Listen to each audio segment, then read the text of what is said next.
Xin chào tất cả các bạn và chúc tất cả các bạn có một ngày tuyệt vời đẹp trời.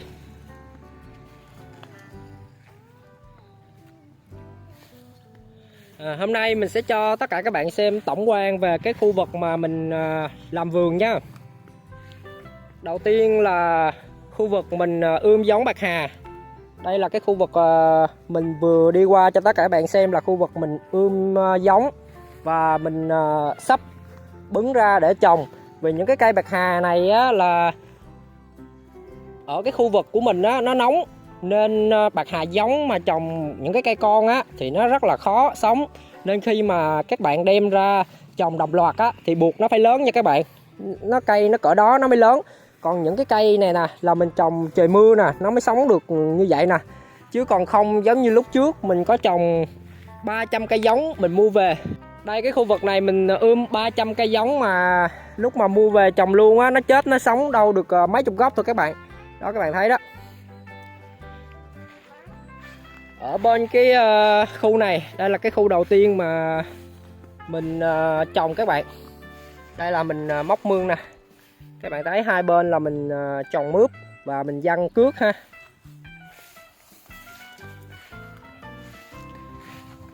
Ở cái bìa ranh đường thì mình có trồng chuối tây Thái Lan. Các bạn thấy là những cái bụi chuối tây nó đã xanh tươi tốt. Ở ba hàng này mình đang thử nghiệm cây cà chua. Đây, cây cà chua của mình nó lớn cỡ này các bạn nè. Đây nè. Cứ cách khoảng 1 mét là mình trồng một cây nha. Đây, cây cà chua của mình đây. Thì cũng có cây sống, cũng có cái cây nó chết các bạn. Như những cái cây như thế này là nó đã bị úng nước nè, nó vàng nè các bạn thấy ha. Nó úng nước và nó vàng. Thì những cái cây này thì nó phát triển rất là tốt nè. Đây nè. Các bạn thấy cà chua không? Mình trồng hữu cơ nên trên cái nền đất của mình là vẫn còn cỏ nha các bạn. Đây, chúng phát triển rất là tốt ha các bạn ha. Đây nữa nè. Rồi đây nè. Rồi ha, mình sẽ quay tổng quan luôn. Là khu vực này mình đang những cái lỗ mà mình trồng đó các bạn. Mình đào như thế này nè, là mình có ươm một bên là mướp, một bên là dưa leo. Cứ mỗi cái lỗ như vậy nó sẽ là 2 hạt nha. Đây là cái mương đầu tiên.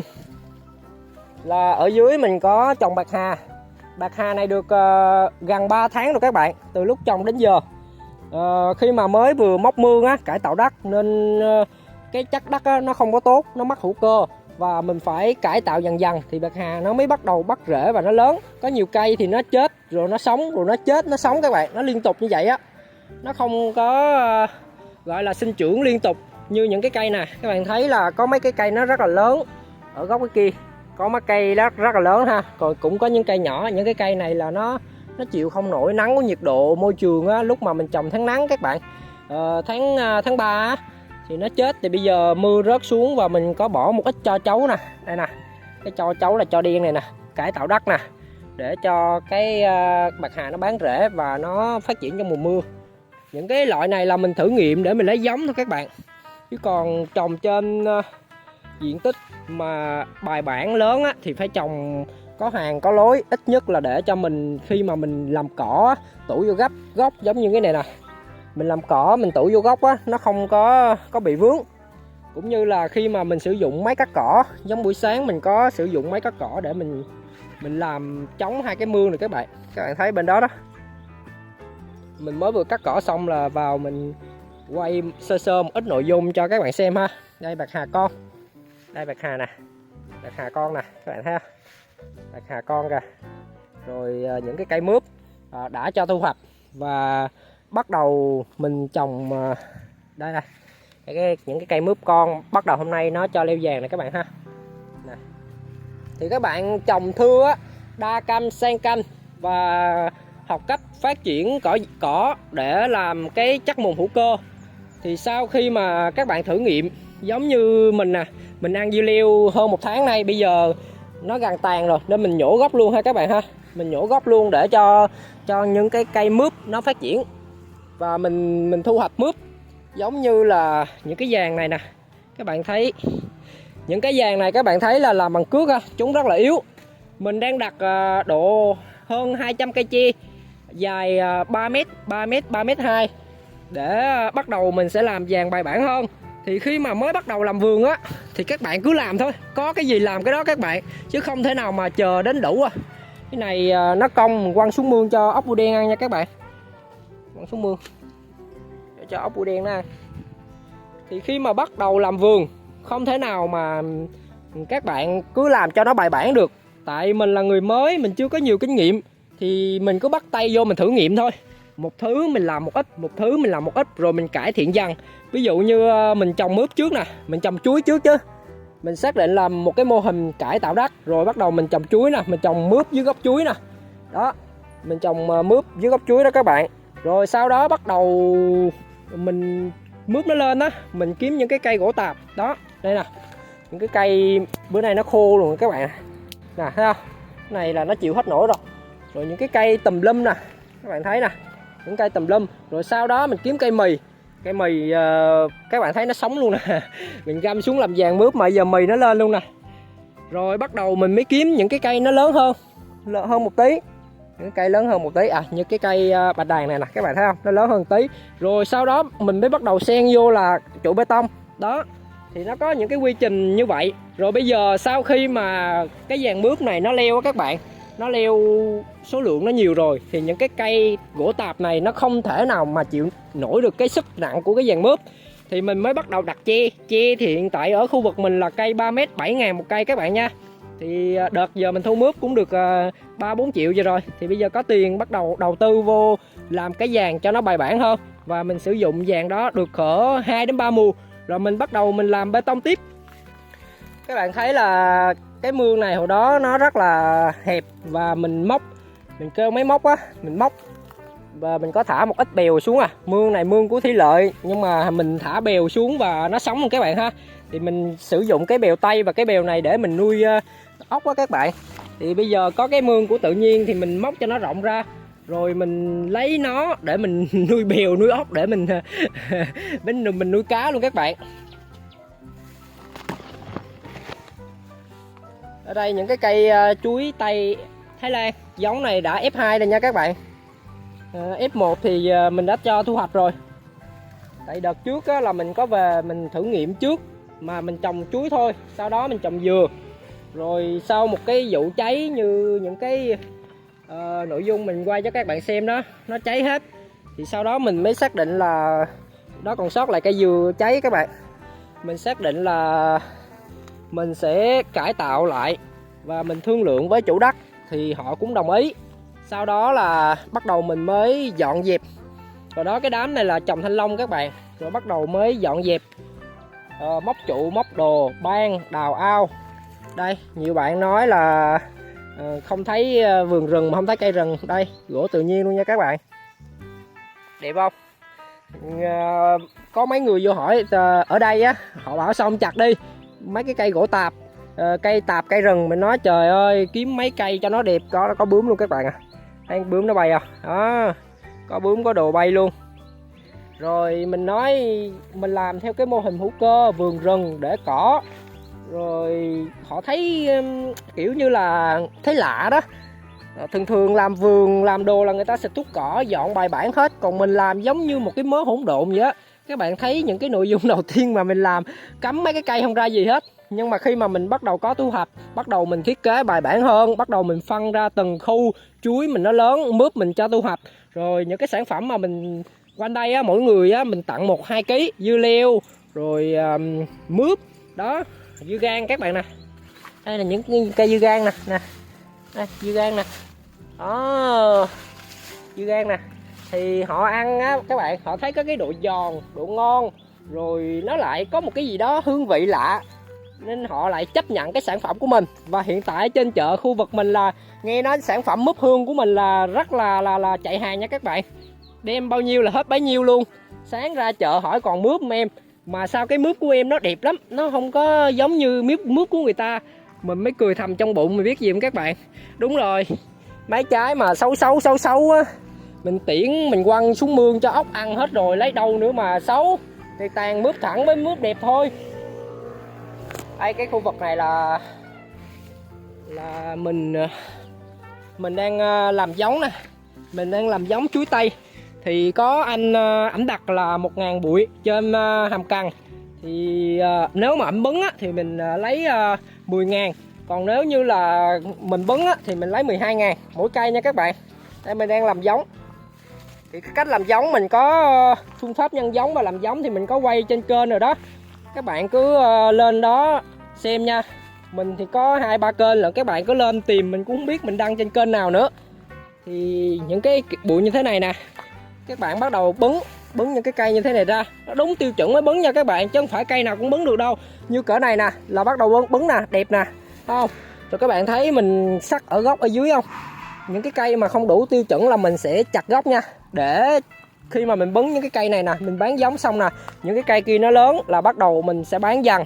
Và mỗi lần bứng như vậy mình có bổ sung một ít phân hữu cơ vào.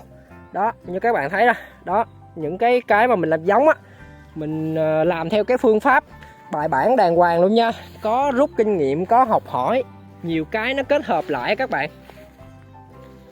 Đây cái khu vực mình cho các bạn xem ở đâu rồi sáng nhớ bạc hà. Các bạn thấy bạc hà hồi sáng mình nhớ mình quăng mấy cái miếng mướp hay cái gì cho ốc mà bây giờ không thấy đâu hết. Lát nữa mình sẽ cho các bạn xem ha. Cái mương đầu tiên, mương thứ hai, mương thứ ba, diện tích cũng khá rộng đó các bạn à. Khu vực này hình như là 2,5 sào á. Đây các bạn thấy nè. Nè. Đó. Ốc bươu đen đó các bạn. Con này hơi to đó. Đó, nó đang ăn mướp đó các bạn. Nè đó. 2 con nhỏ con to. Các bạn thấy quả mướp to bằng cầm tay mình không? Rồi con ốc bươu đen nó bự cỡ nào các bạn thấy ha. Thì những cái mướp hư, mướp xấu hoặc là không đủ tiêu chuẩn á, không đủ, nó vẫn chất lượng các bạn, hữu cơ mà, nó đâu có gì đâu, không có phun thuốc hay cái gì lên nó.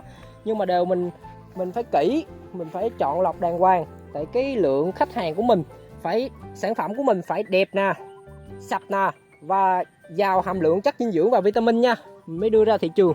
Đó, các bạn thấy là ốc bươu con nè, ốc bươu đen con nè. Đó, thấy cái quả mướp không? Đó, ốc này cho ăn mướp bài bản nha các bạn, chứ không phải giống như là ở ngoài kia mà tự nhiên bò đi vòng vòng mà kiếm đồ ăn, nhiều khi không có đồ ăn để ăn nữa.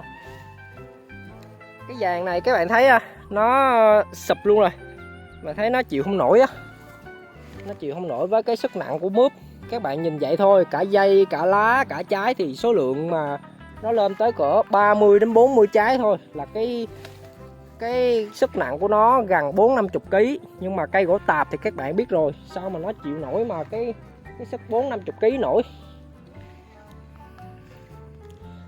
Đây, hồi sáng mình có cắt cỏ, mình có xả xuống đây. Khu vực này hơi bị nhiều nè các bạn. Thì ốc bươu đen á, mỗi lần các bạn cho ăn á, các bạn thả xuống đây nè, có một con nè, rồi bên kia nè, đó, bên kia mướp mình quăng xuống nè. Đó, các bạn thấy không? Nó bù nó ăn đó, con nào cũng nấy đen thui mà mập nụi à. Đợt khách hàng của mình vô ăn cũng thích lắm.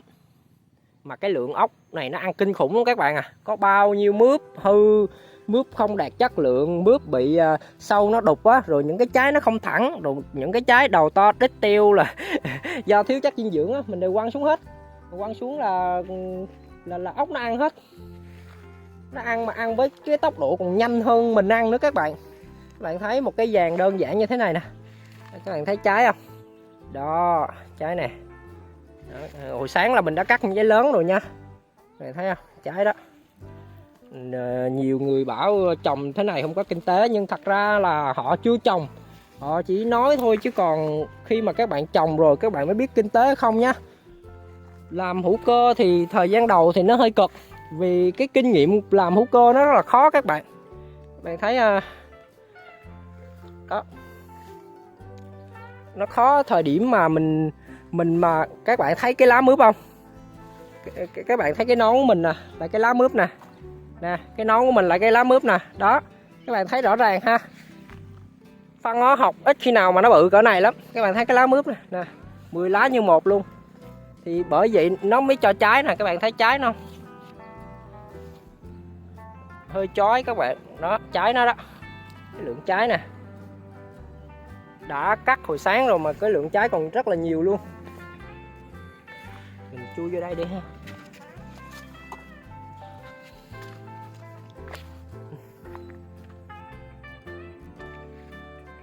Đây, cái lượng trái của nó nè, các bạn thấy một cái dây đơn giản thôi, đâu có cầu kỳ gì. Hoa bông rồi trái, các bạn thấy những cái vàng này mà không có mấy cái cây chuối là nó sụp hết rồi. Bữa một cây mưa gió thôi mà không có chuối là xong rồi. Những cái cây gỗ nhỏ nhỏ này nó đâu có chịu nổi đâu các bạn. Ở bên kia đó, nó gãy rồi đó, bên kia không có chuối, các bạn thấy nó gãy kìa, nó gãy ngang luôn thấy không. Cả cái cây to cái cùm tay mình mà gãy ngang luôn đó. Nhờ 4 cọng dây cước rị lại đó. Bởi vậy chuối nó có nhiều tác dụng lắm. Mình hay khuyên một số người bạn của mình trồng á, cứ kêu trồng xen canh chuối đi, để thứ nhất là lấy sinh khối, thứ hai chuối này chuối Tây Thái Lan bán nó cũng có giá. Ngày rằm ngày lễ khách hàng họ mua họ cúng rồi ăn thì lại ngon. Rồi chuối hữu cơ nó các bạn, không có phun xịt gì hết, nó lại sạch nữa.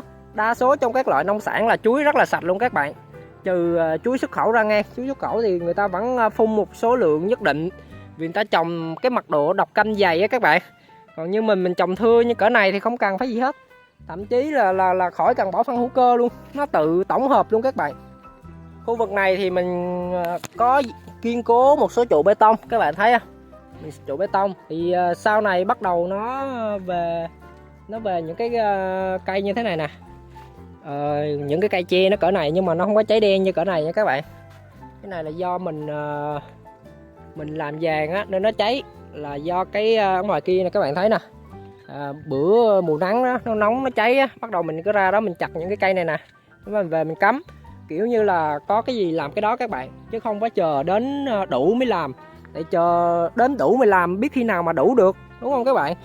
Các bạn cứ trồng trước, cứ lên ý tưởng trước trồng, rồi sau đó chăm sóc, rồi từ từ các bạn sẽ nó có những cái điều kiện thuận lợi, từ từ nó sẽ tới nha các bạn. Cái khu vực này là mình chơi cố định hai cái trụ bê tông rồi kìa, bạn thấy không, nó rất là kiên cố ha. Kiên cố hơn những cái trụ hồi nãy nè, bạn thấy nè. Đó, mướp nè, lá nè, các bạn thấy đó, nói đâu nè, cái lá nó nè. Cái lá nó còn bự gấp đôi cái đầu mình luôn. Rồi những cái trái mướp con, mướp đây, như một cái dây đơn giản như thế này nè, mình đã cắt nè, các bạn thấy không nè, cắt nè, thấy không. Rồi trái nè, mấy cái trái này giờ không bỏ lên là nó cong hết rồi đó. Các bạn thấy là cái vàng bắt đầu đi dây cái vàng trái nè.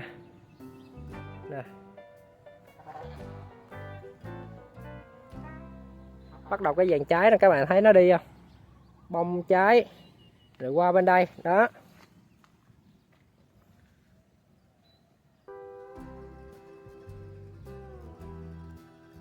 Xét về mặt tổng thể thì các bạn thấy là mình phân bố rất là rộng cái khu vực vườn của mình luôn.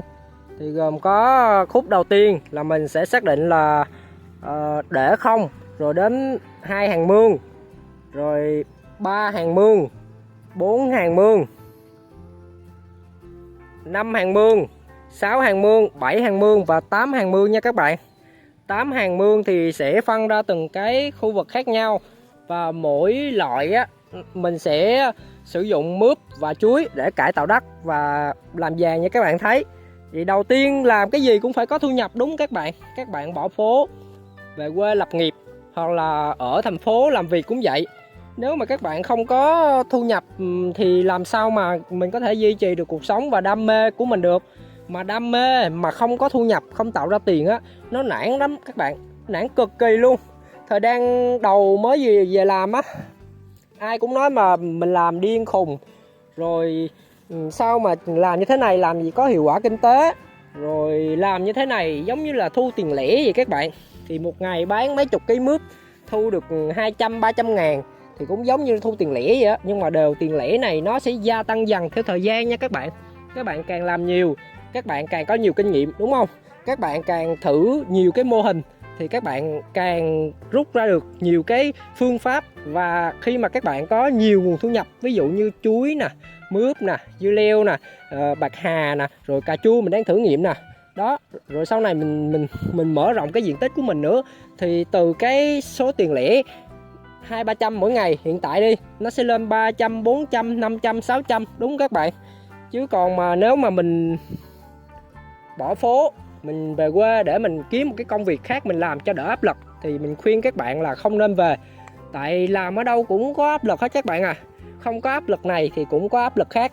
Vấn đề là khi mà bạn tự chủ, bạn tự tạo ra cái công việc kinh doanh của mình, bạn tự khởi nghiệp, tự cung cấp sản phẩm dịch vụ của mình, thì cái đường hướng phát triển của bạn nó sẽ rộng ra. Nó rộng hơn là so với bạn được ai đó giao cho một nhiệm vụ, rồi tới tháng bạn lãnh lương, đúng các bạn. Khu vực này thì sắp tới thì mình sẽ triển khai cái mô hình mướp chuối của mình luôn. Mình đã trồng sẵn chuối rồi các bạn, 30 cây chuối đó các bạn. Thì nguyên cái khu này nè chưa có bét, mà mùa nắng nữa mình xách gầu mình tưới như các bạn thấy rồi, thì không thể nào mà làm cho hết được. Hiện tại thì mình cũng làm có một mình thôi, và sắp tới thì mình sẽ bắt đầu có cái thu nhập nhiều á, mình sẽ đầu tư vô. Còn cái khu vực này thì mình đang cho mượn lại các bạn, cho anh đó anh mượn anh làm cái chuồng bò, anh thả mấy con bò á. Đó, mình có trồng mớ xả đó để mình ươm. Thì cái mà để xua đuổi ruồi, muỗi, ruồi vàng ở trong cái khu vực mình á, thì mình sẽ sử dụng xả nha các bạn. Cứ cách một khúc các bạn trồng xả cho mình. Khi mà các bạn trồng xả, nó sẽ hạn chế được sâu hay ruồi muỗi rất là nhiều luôn. Và một phần nữa là kẹt đào lên gốc bán 10.000 kg các bạn. Thì xét về tổng quan thì như các bạn thấy là cũng ra hình dạng và này nọ rồi ha. Còn hơn là cái miếng đất trống thời gian ban đầu. Thời gian ban đầu nó có một cái miếng đất trống, ai nhìn cũng bảo cái ý tưởng của mình nó điên khùng. Đến bây giờ mình còn nghĩ lại 3 tháng trước mình cũng điên khùng mà các bạn. Làm những cái thứ không giống ai. Có khi nào mà làm nông nghiệp mà để cỏ này các bạn, để cỏ mọc tràn lan hết, chỗ nào cũng cỏ luôn. Rồi khi mà mình thu hoạch mướp á các bạn, họ bảo là xịt cái gì mà mướp đẹp vậy, cái gì mà mướp đẹp. Mình cứ cười mà, tại giờ mướp xấu cho ốc ăn hết rồi, thì bây giờ chỉ còn có mướp đẹp thì mình đem đi bán thôi chứ, hữu cơ mà các bạn. Thì một phần ốc thì hiện tại là 80.000 một ký nha các bạn. Mình đang có mấy ông anh hay đặt lắm, Phan Thiết rồi ở trên quê nữa đặt, nhưng mà số lượng nó có hạn lắm các bạn. Một tháng xuất khoảng 10 đến 20 kg thôi, chứ không có nhiều. Tại bây giờ ốc mình đang gà giống á, nó đang bắt đầu đẻ ra, và cái lượng mà đồ ăn nó ăn mỗi ngày kinh khủng lắm các bạn. Nó ăn mình thấy cảm giác là kinh khủng luôn á.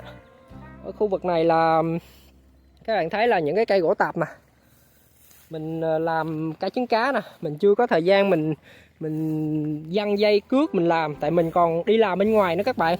Chứ tập trung vô đây hết thì bỏ cái nguồn thu nhập ở bên ngoài thì không có tiền mà để đầu tư, để mở rộng. Hiện tại thì mình đang làm tới được cỡ 3 sào rồi, 3.000 mét vuông rồi.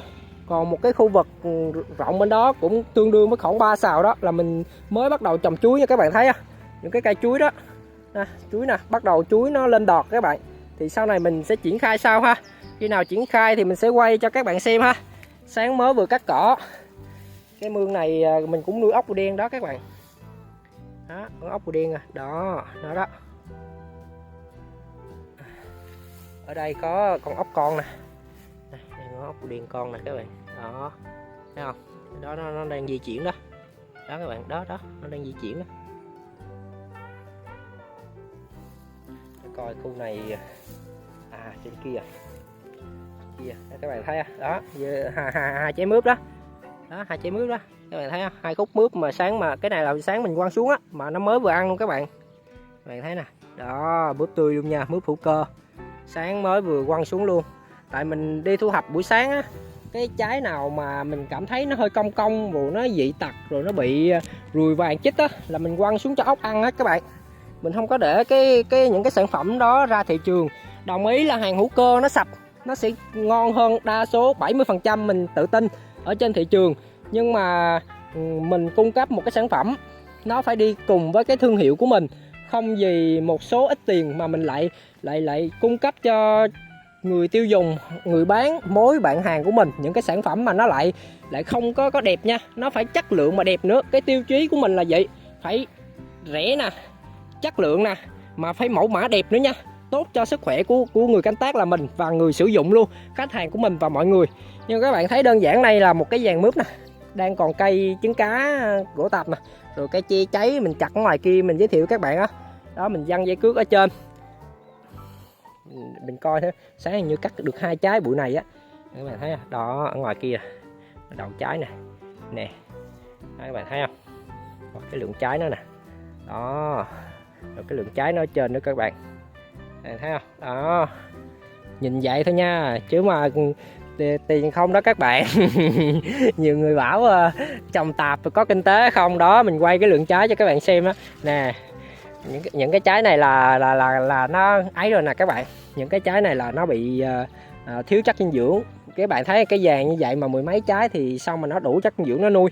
Thì những cái trái này mình sẽ ấy sớm để mình cho ốc ăn nha các bạn.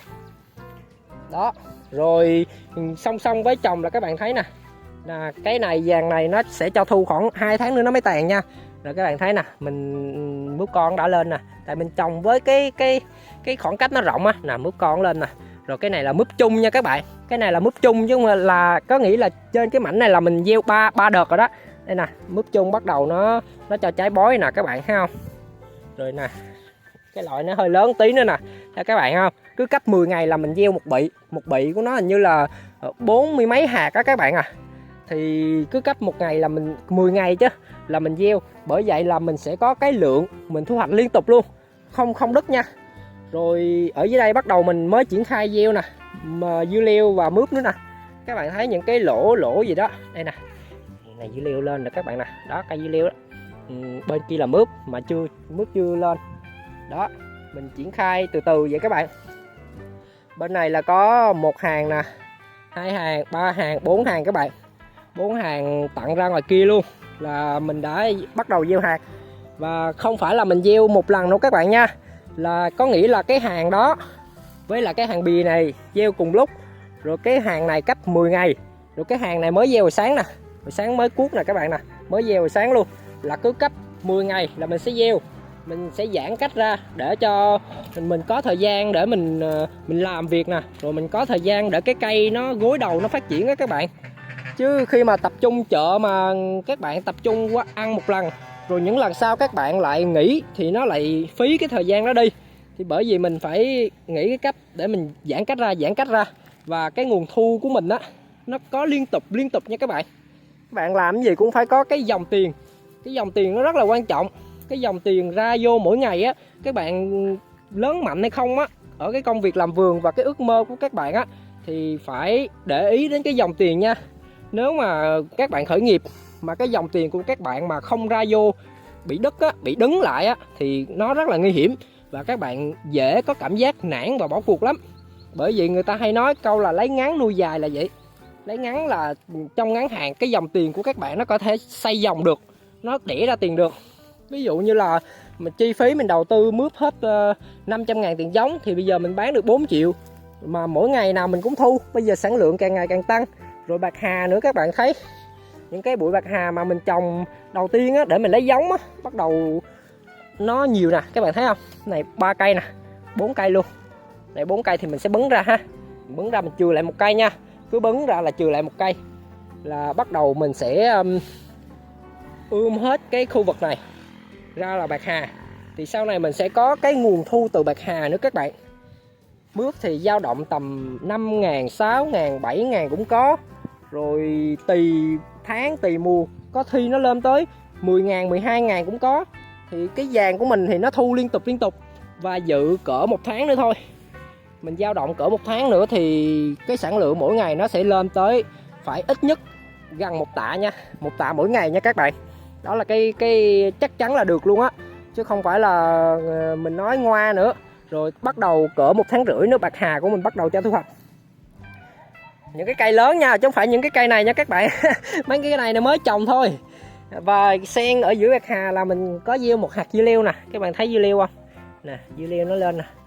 Đó, cái đó mướp nha các bạn, cái này không phải dưa leo đâu, cái này mướp nè các bạn thấy nè, mướp nè, Mướp nó có cái đường gân nè, còn dưa leo nó không có cái đường gân nha. Dưa leo nó không có đường gân, nó lớn một tí nữa nó mới có đường gân nha các bạn.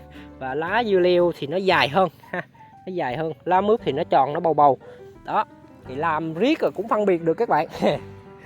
Cái đợt bạc hà mà mình gieo trước nè, bây giờ nó bắt đầu nó lên lại nè.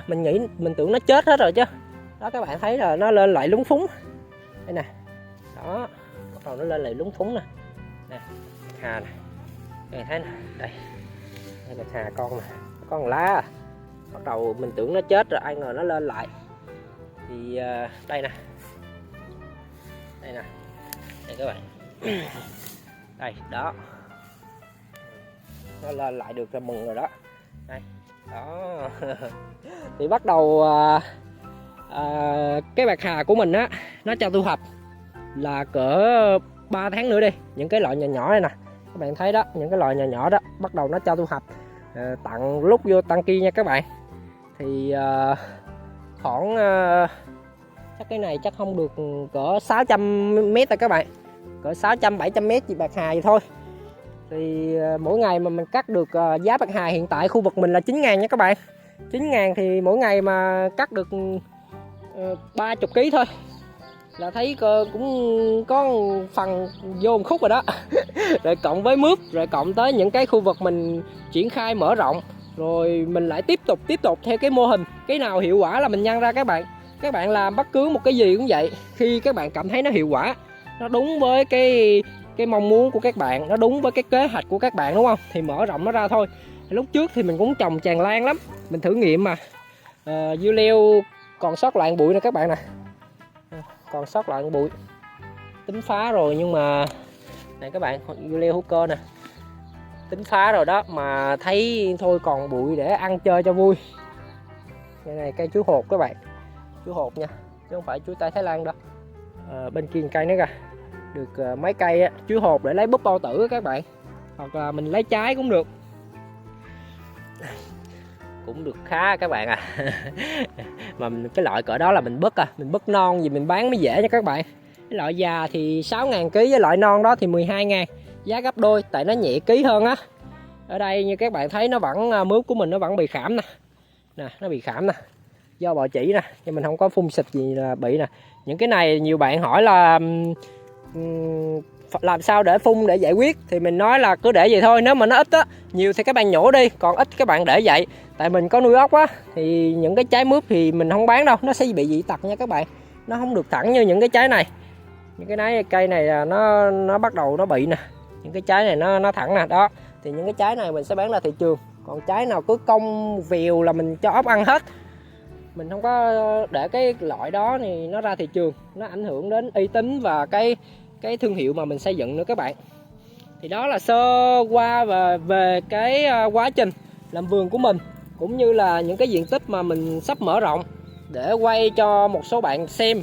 Những cái bạn nào mà yêu thích nông nghiệp hữu cơ á, yêu thích thiên nhiên, yêu thích công việc làm vườn, rồi muốn tạo dựng một cái điều gì đó riêng biệt cho chính bản thân mình, thì xem cũng rút kinh nghiệm, cũng như là các bạn có cái gì hay hơn thì các bạn cũng có thể để lại bình luận bên dưới cho mình.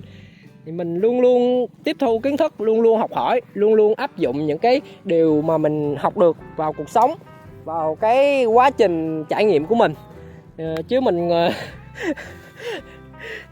cho ốc ăn các bạn, chứ mình không có quá đặt nặng cái vấn đề là đúng hay sai, nó chỉ có phù hợp hay không phù hợp thôi. Ví dụ như mình canh tác như thế này, nhiều bạn áp dụng lại không được, nhiều bạn có thể áp dụng được, nhiều bạn có thể rút ra một số kinh nghiệm gì đó, nhiều bạn cũng có thể không. Tại không phải ai mà cũng có thể làm vườn mà để cỡ này đâu các bạn, nó rất là khó luôn, và phải phun xịt lung tung. Thì mình nói với các bạn là hữu cơ á, là phải học nha. Làm nông nghiệp truyền thống các bạn có thể không cần học, các bạn thấy người ta làm thì các bạn cũng phun, cũng xịt, cũng hỏi. Nhưng mà nông nghiệp hữu cơ bài bản là các bạn phải học, phải áp dụng kiến thức, phải thử nghiệm nha. Chứ còn riêng về mảng nông nghiệp hữu cơ là phải học rất là nhiều. Nhưng mà rút ra ý chính á, thì mình có làm những cái nội dung mà 3 phương pháp về theo học nông nghiệp hữu cơ á. Một là các bạn đa canh, hai là xen canh, ba là học cách phát triển và kiềm chế sự phát triển của cỏ nha. Đó, biến cỏ trở thành đồng minh nha các bạn, thành phân hữu cơ, thành phân hữu cơ luôn. Biến những cái cây cối nè, như bộ đôi nè, chuối, mướp nè, mì nè, các bạn thấy không? Cây mì nè, đó mình dăm làm vàng mà giờ nó sống luôn à. Đó, thì những cái củ mì này nè, những cái lá mì này nè, ốc ăn rất là nhiều nha các bạn. Các bạn cũng có thể nhiều á, hái dục xuống đất. Dinh dưỡng không các bạn, mùng hữu cơ ăn thua cây này nè các bạn. Rồi cỏ nữa, các bạn cứ để cho nó lên cao, cứ cắt xả xuống, để lên cao cắt xả xuống. Làm chi các bạn biết không? Nó sẽ thành một cái lớp phủ. Đây, như các bạn mình hướng dẫn kỹ luôn nè. Đây, các bạn thấy không? Cái lớp khô nè, đúng không? Rồi cái lớp tươi nè, đúng không? Nó cứ lên là mình cắt, là các bạn thấy đất nè. Đất mà có cái lớp phủ nè. Các bạn thấy cái chất đất không? Màu đen luôn nè. Thấy không? Nè, thấy có con dung luôn nè. Thấy các bạn thấy không? Nè, quay lên khác con dung lên luôn nè, thấy không? Đó. Tốt ở đó mới dung nó mới ở nổi chứ, còn các bạn đất mà dung nó không ở nổi thì sao các bạn? Xịt quá nó chết, lấy gì nó ở nổi nữa. Thì đó, tổng quan là vậy.